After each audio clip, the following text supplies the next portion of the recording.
Thanks, Premier. So certainly 222 is another good number for us today. The trend continues down pretty much as we expected, although we have seen in previous weeks an uptick on a Wednesday. That might relate to when people get tested, when test results come through. So again, we shouldn't hang everything on a single day's result, but overall the trend is good. We've also seen that the number of active cases in aged care is trending down. The number of overall active cases is coming down by the hundreds each day, but it's still a pretty big number, 7,274 active cases still in Victoria, but I do expect that to decrease by a couple of hundred every day for the rest of this week and more next week. I would hope that we're in the hundreds, not in the 200s next week. But again, it all depends on everyone doing the right thing, including stepping up for testing. On the point of testing, I think people really need to understand that we're talking about the mildest symptoms with coronavirus. Of course, people get severely unwell. Those individuals are always going to get tested if they're presenting to hospital. But I'm concerned, we're all concerned about people who might not be so unwell as to need to see a GP or go to the emergency department or be admitted to hospital. Those are individuals who might just have the beginning of a runny nose, just a tickly sore throat, or the beginning of a cough. What I'm here to say is that it doesn't have to be severe high fevers. It might be a very mild temperature. It doesn't have to be days and days of cough. It can be just the beginnings of a cough.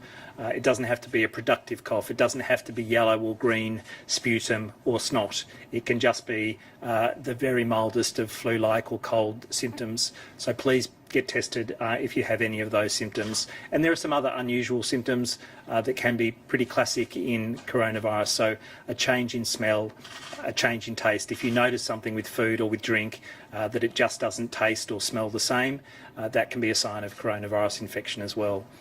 Even headache, body aches and pains can be symptoms of coronavirus infection. So for all of those reasons, get tested, isolate at home until you get that result, and do the right thing if you're a case.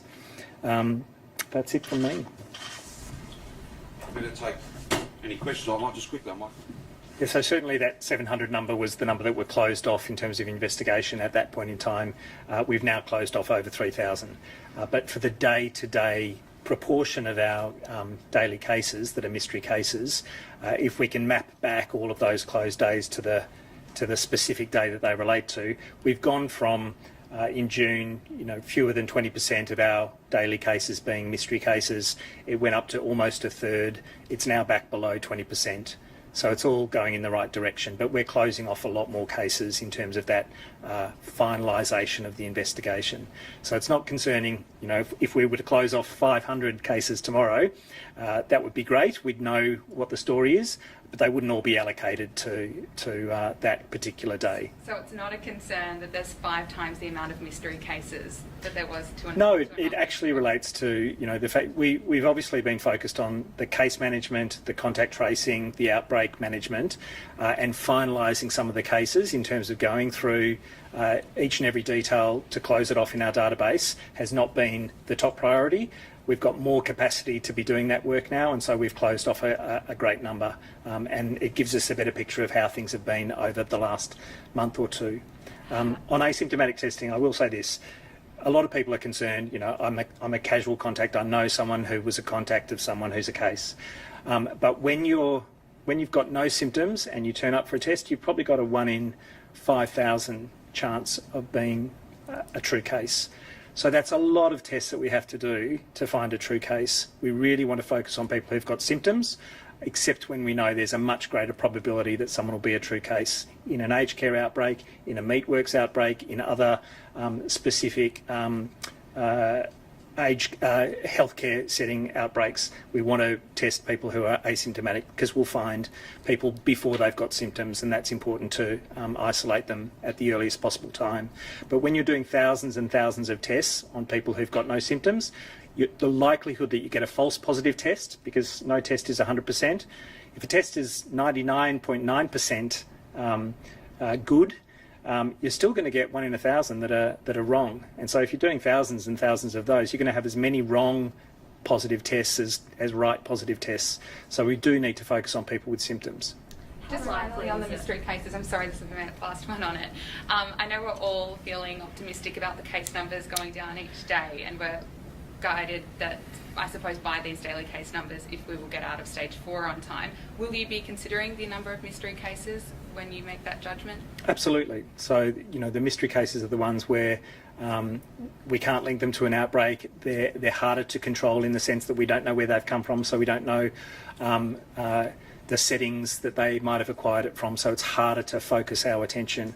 So we do want to see those go down. We know that they'll go down because the general restrictions that are in place will drive that down, because the opportunities to transmit to others, to get infected, are much, much less.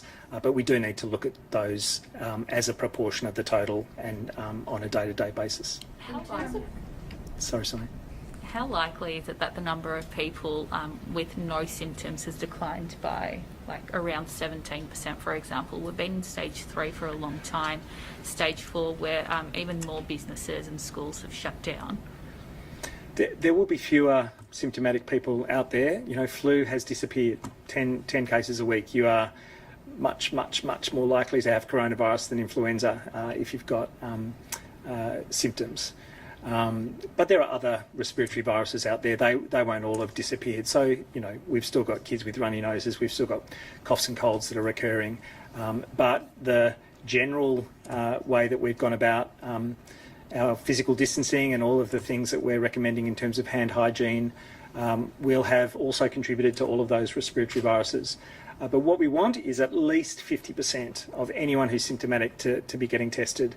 For severe illness, we're above 50%, but for very mild illness, we're below. And so we certainly want to encourage people with the mildest of symptoms to come forward as well. Premier said it was logical that testing would come down, but not by 17%. What's a logical figure for it to come down by?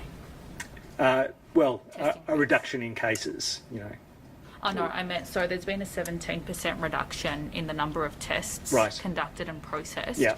The Premier said that it was logical for testing numbers to come down, but not by 17%. Look, I think the restrictions that are in place will have meant that, as many as 17% of people are not going for testing because there isn't quite the convenience that there has been previously, and people are very focused on staying home and very focused on not going out for anything but the most essential reasons. We absolutely want people to go out, and they're allowed to go out for testing purposes.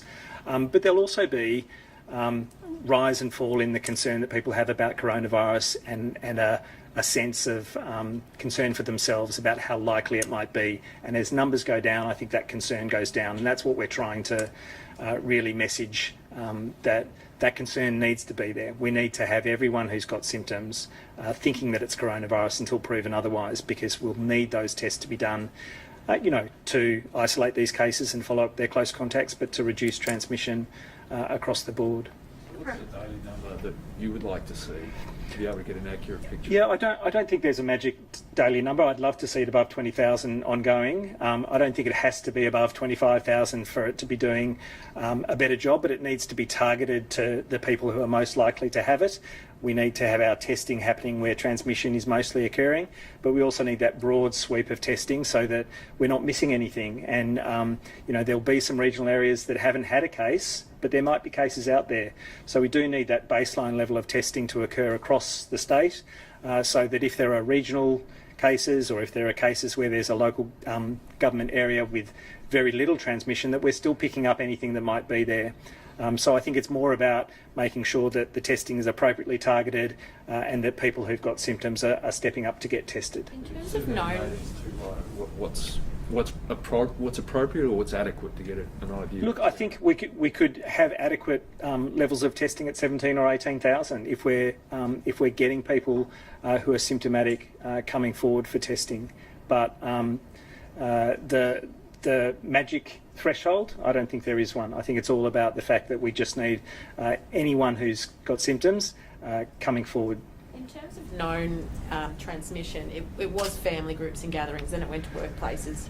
What is it now? Oh, it's certainly a bit of both. So we know that there's a cycle of picking it up in a workplace for those settings that are still open and essential work that's going on. But people bring it back to their home and they might transmit to their family members before their symptoms have kicked in. And so you've got transmission occurring in the home as well. Some of those family members, again, before a test result might come back, are going to other workplaces. So there is that cycle between work and home that we're trying to break with all of these restrictions.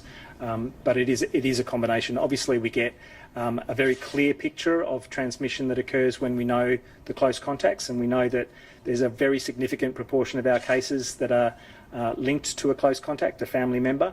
We can't always determine if it's being picked up at work, except when there are outbreaks or clusters. But workplaces must be significant settings as well. We know that we're still seeing outbreaks in those places. And in terms of the mystery cases, although we don't know where they're getting it, is this mainly people that are popping up in workplaces, or is it equal across?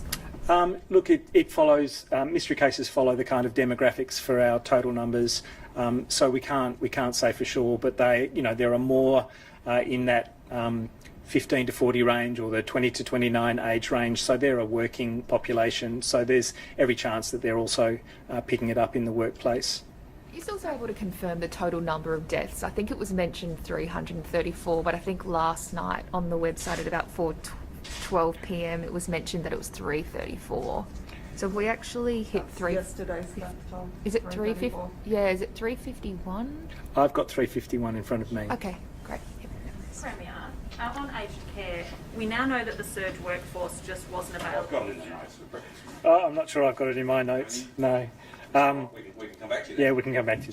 Genuinely, we will come back to you. There are certainly some regional local government areas where the proportion that are mystery cases are zero, and somewhere it's only a few cases and all of them are mystery cases. So it does vary from 0 to 100% based on local government area. But overall, I understood that it was a minority, something like 13%, but we'll come back. Professor Sutton, when did you notice the massive spike in mystery cases? So there was no massive spike in mystery cases. We've closed off a lot more in recent days. So as I said, on a day-to-day basis, they're not allocated to that day.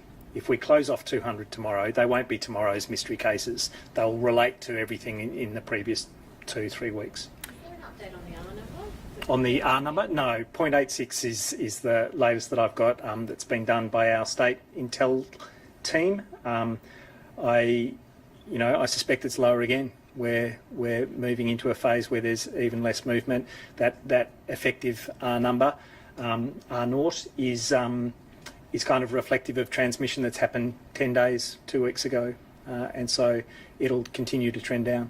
On the issue of contact tracing, we saw on Four Corners last night the story of a healthcare worker who'd been told that she'd tested negative. She went to work and interacted with numerous people. She was then told she'd tested positive, as were her close contacts, only to then later be told that actually she was negative. This isn't the only example we've had of, people getting the wrong message or people waiting much longer than they should to find out that they're positive or close contact. How much has this improved in recent weeks, and what have you done to make sure that it does improve? What measures have been So put I in? don't know the specifics of that case at all. I haven't heard issues of false reporting of results, but it can happen through the lab, it can happen through the primary care or whomever else has done that test, and it can happen through DHHS. But I'm not aware of issues in recent days with our case management and contact tracing at all. It would seem that contact tracing has improved over the last couple of days. What's been done to, what's been fixed? Because there were problems. Well, we've been working on so many aspects of contact tracing. Obviously, when we've scaled up, there's been a whole bunch of things that we've needed to do in having the kind of infrastructure support to make that happen. We've got huge teams who are working from home, so having the remote working support for them to be able to do that and not put the entire contact tracing team at risk if we were to have a case within the team. There's more direct electronic input for the interviews that are being done into our database Our electronic lab reporting is separating our negatives and positives much more easily, so it's coming into the system even faster. There are a whole bunch of system improvements that we've worked on. And just on another issue, you've mentioned a few times months ago, and I know the government's invested in it, sewage surveillance. Where are we up to with that? Certainly we've taken lots of samples, historical samples that have been frozen. There were very few positives out of the hundreds of samples that were taken. That might relate to freezing, degrading the virus, and so we needed to freeze it at the time because we couldn't do the testing back in the day. But we are now taking fresh samples to again validate the sewage testing. But it's not going to tell us much now. Like, we know there are 7,500 active cases in Metro Melbourne. So sewage testing will come into its own when we're getting to very, very low numbers, especially when we're seeing regional areas where we think there are no active cases at all. And if we can validate the test to tell us that if we've got a positive sewage sample that there should be a case out there, then it'll help us go back and do some case surveillance in areas where we know the sewage is telling us there's a case, and vice versa. If it's telling us it's negative and we're confident that it's negative, then we can say that entire catchment from a sewage surveillance point of view has no cases. The number of active cases have been falling by 200 every day for the last few days. Is that falling fast enough, and do you expect it to fall even more in coming days and coming weeks? Yeah, the active cases now, 7,274. It's dropped by 200 since yesterday. It'll drop by a couple of hundred in the days ahead. It needs to drop more, and it'll be a bit of a lag. There'll be cases who have severe illness who won't get cleared as recovered for a few weeks. Hospitalised patients might be regarded as active cases for a month or more because they need 2 negatives to be cleared. So it does need to drop more. It will drop more, but I think it'll lag the new confirmed cases each day. I think we'll see some active cases that go on for some time. Premier, can I ask a non-coronavirus related question? Just for something different? You can ask whether I have... One that I'm sure a lot of people are also wondering, what's the difference between the strain of the coronavirus and flu, and why is coronavirus spreading as rapidly as it is when flu cases are so low? So coronavirus, this particular coronavirus, SARS-CoV-2, and the illness that we call COVID-19 is one of many coronaviruses. Coronaviruses can cause things that are as mild as a runny nose, and they're coronaviruses that have been with us for generations. But there are coronaviruses that can newly come from animal populations, animal reservoirs that humans haven't been exposed to, and that our immune response and our level of immunity means that we can get very severe illness. So SARS, that was an epidemic in 2003 that's fortunately ended over a 7-month period, was one of those. Very severe illness, killed 10% of people it infected, but didn't become a pandemic, but may have. There's MERS, Middle East Respiratory Syndrome. That's also a coronavirus that's come from camels in the Middle East. It also continues to cause cases, but for whatever reason hasn't been easily spread between people. But coronaviruses can cause anything from a very mild to extremely severe illness. Flu viruses have been with us forever, and the seasonal flu is one that tends to have a kind of more predictable severity. It'll go up a little bit, down a little bit, but the seasonal flu is not as severe as this SARS-CoV-2. It is still deadly because millions and millions of people get infected. And so overall, an estimated 3,000 people die in Australia each year with seasonal flu. But for an individual getting a flu infection, it is much, much milder than coronavirus. And it's less infectious. So that RF number, for flu, it's probably about 1.5 in an average year. So one person infects 1.5 others. But for SARS, for COVID-19, it's closer to 2.5. So it's more infectious. And so when we have all of these restrictions in place, it can actually put COVID-19 in check, then it absolutely puts flu in check. And is that the reason why social distancing and hygiene is working so much more effectively for suppressing the spread of flu as opposed to the... Yeah, so all of the things that we're doing to suppress COVID-19 are working even more effectively for flu because it's not quite as infectious as SARS-CoV-2. You did mention that the flu cases are down 75% at the moment. Would you say that there are more coronavirus cases then weekly than there are flu at the moment? Yeah, there are. There are probably only 10 cases of flu weekly in Victoria. And obviously we've got hundreds and hundreds of cases of coronavirus. So flu has virtually disappeared from the map. The 75% reduction takes into account January, February, March when we actually had quite a bit of flu coming from the Northern Hemisphere. So it's actually just disappeared from April onwards to extremely low numbers. Did you ever think you'd see something like this in your career? No, I don't think so. It's a terrific lesson. There are lives saved from the flu that we've prevented, and it's also a salient lesson that we should do these things every flu season. When we're on the other side of coronavirus, we should still bear in mind that masks will be very useful as we go out at the peak of the flu season, maybe right through the flu season, to do the same things that work for COVID. You're not going to put us in stage 4 for flu though, are you? There'll be no stage 4 for flu, promise you. So, can we just again make the point